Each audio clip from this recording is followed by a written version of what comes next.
Pessoal, bom dia, boa tarde, boa noite, né? Espero que todos vocês, né, estejam bem. Hoje, nesse vídeo, eu vou dar um direcionamento acerca da semana 2 do PET 2 do terceiro ano. Acompanhe aí para vocês localizarem com mais facilidade, né, terem mais facilidade para compreender esse conteúdo. Seguinte, lá no PET, né, no PET 2 da semana 2, o conteúdo que está sendo programado é sobre a Revolução Russa. Conforme vocês já sabem, no próprio PET não tem tanto conteúdo, tem um pequeno texto, mas principalmente no PET, né, tem a localização nessa parte para saber mais de onde vocês podem acessar o conteúdo. Clicando, né, nas indicações do site, vocês vão ver que tem alguns vídeos, né? Tem um vídeo do Nerdologia, né, sobre a Revolução Russa, tem um texto desse site Politize, né, também sobre a Revolução Russa, tem mais conteúdo sobre a Revolução Russa no site, toda a matéria, e tem também um vídeo, né, especificamente sobre o Vladimir Lenin, né, que é um personagem principal, né, um dos personagens principais do processo revolucionário russo de 1917.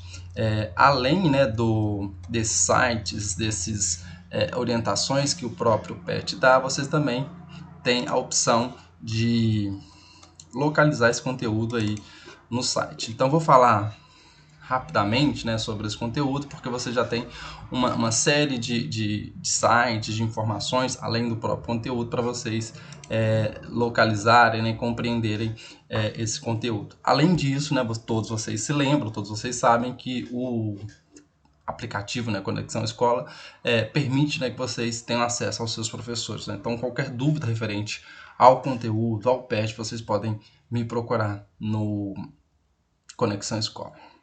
Então, vamos lá. Essa correção ela vale tanto para os meus alunos da manhã, como também para os alunos do professor Alex no noturno. Além desse vídeo explicativo, desse direcionamento, vocês terão também a correção escrita da semana 2 do PET 2 pelo professor Alex, né, que vai ser divulgado no Facebook da escola.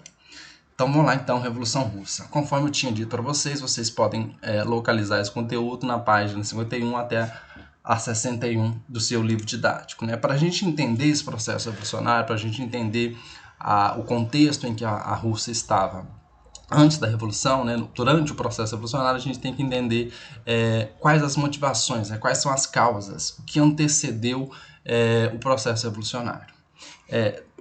Nesse slide aí tem alguns antecedentes que são fundamentais para a gente compreender esse processo histórico. Primeiro, a gente tem que lembrar que nenhuma revolução ela ocorre do nada, né? As pessoas não acordam, hoje eu vou fazer uma revolução.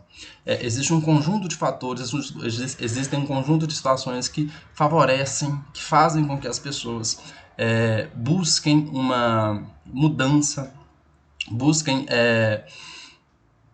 se revoltar com relação àquilo que está incomodando a sociedade, né, as pessoas. Então vamos lá. É um conjunto de insatisfações sociais que desde o início do século XX, né, já perdurava, né, já estava presente na Rússia. Quais são essas insatisfações? Coloquei fome, miséria, a organização política social atrasada.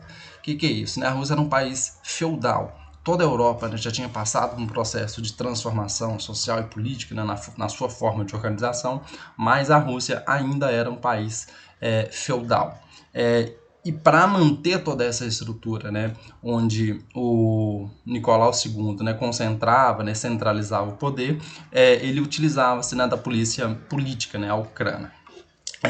Essa estrutura social também se caracteriza pela maior parte dos camponeses, né, os mujiks,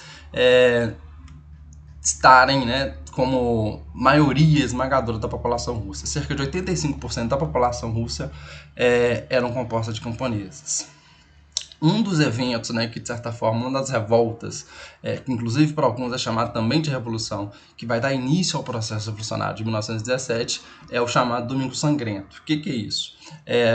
De maneira pacífica, a população estava manifestando, mobilizando para adquirir melhores condições de vida, porque a grande maioria da população estava nessa situação que eu descrevi anteriormente, fome, miséria, eram subjugados, né, pelos latifundiários russos. Então a população, em 1905, ela faz uma manifestação pacífica, só que essa manifestação pacífica ela é marcada pela repressão violenta da polícia política, né, dessa Ucrânia aos manifestantes. Existe uma discordância aí com relação ao número de pessoas que são assassinadas, né, que são reprimidas nesse Domingo Sangrento. Alguns livros falam cerca de 100 pessoas, mas eu já encontrei livros que falam até 1000 pessoas que foram assassinadas, literalmente assassinadas por essa polícia. Além desse Domingo Sangrento, nós temos também uma insatisfação por parte de alguns marinheiros, né?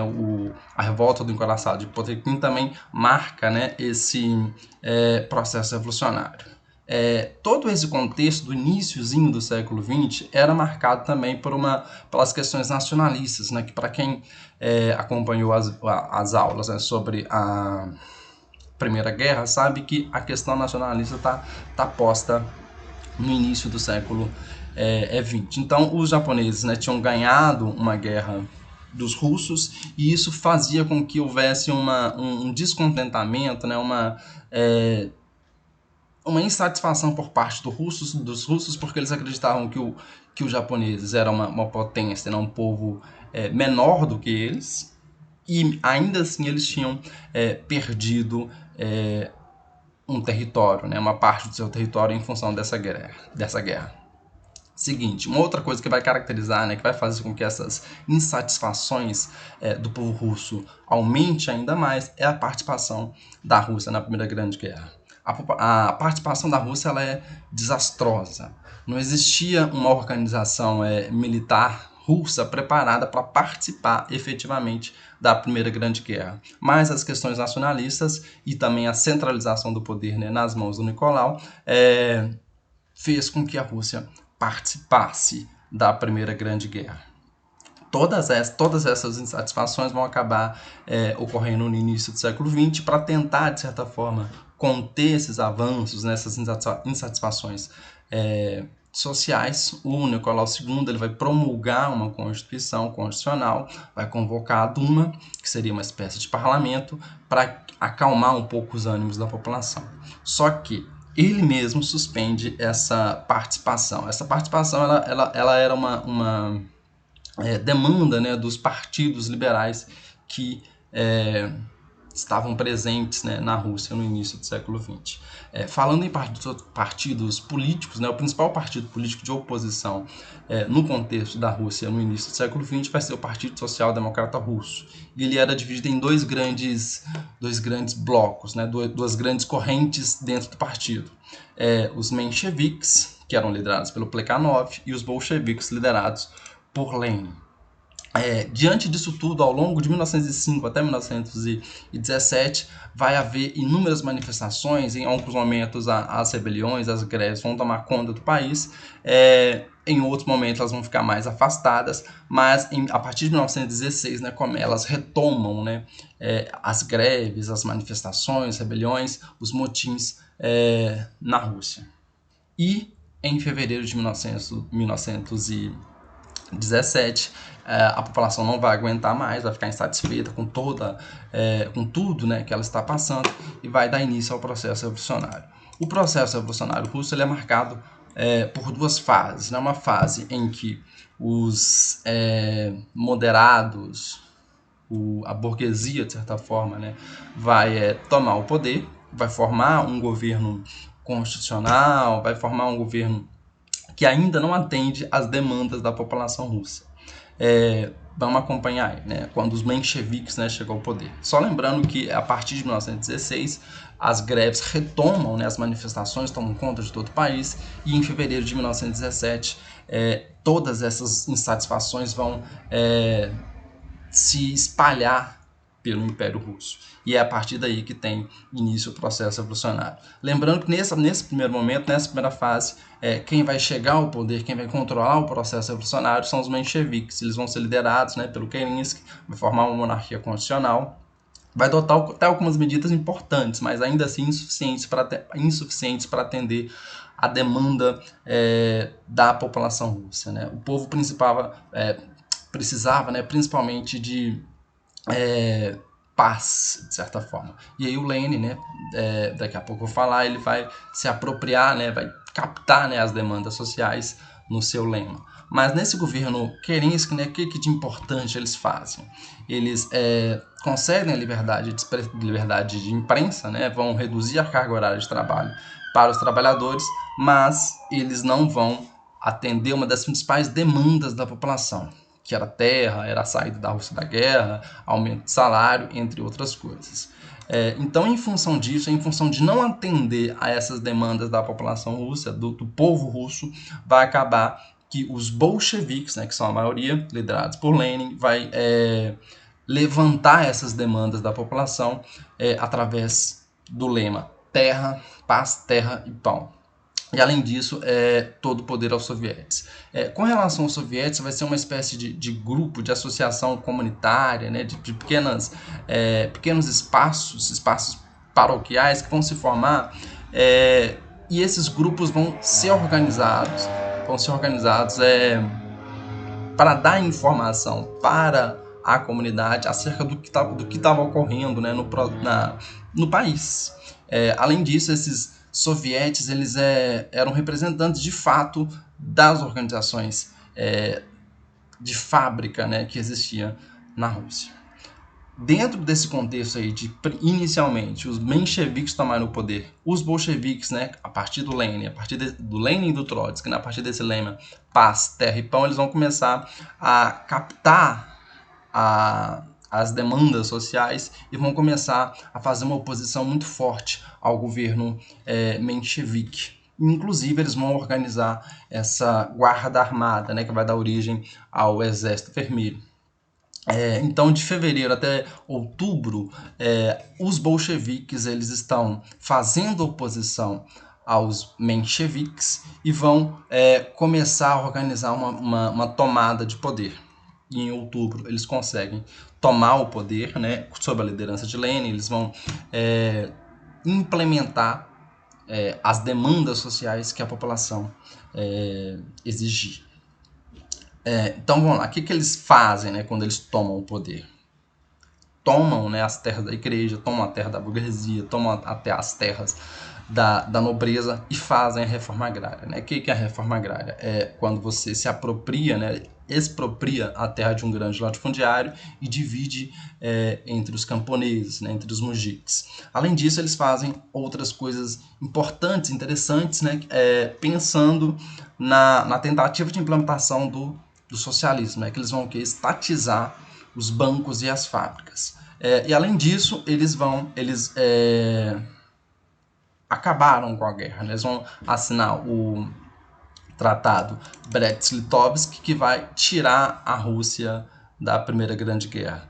Essa retirada da Rússia da guerra, né, era uma demanda, né, foi muito custoso, né, a Rússia perdeu territórios importantes com esse acordo, mas atendia o que a população queria, né, porque a população não aguentava mais ver os seus familiares morrerem humilhados, né, na guerra. Então, a primeira fase, né, os mencheviques estão no poder, depois em outubro os bolcheviques estão no poder, só que de 1918, né, de 1918 até 1921 ocorre uma guerra civil na Rússia.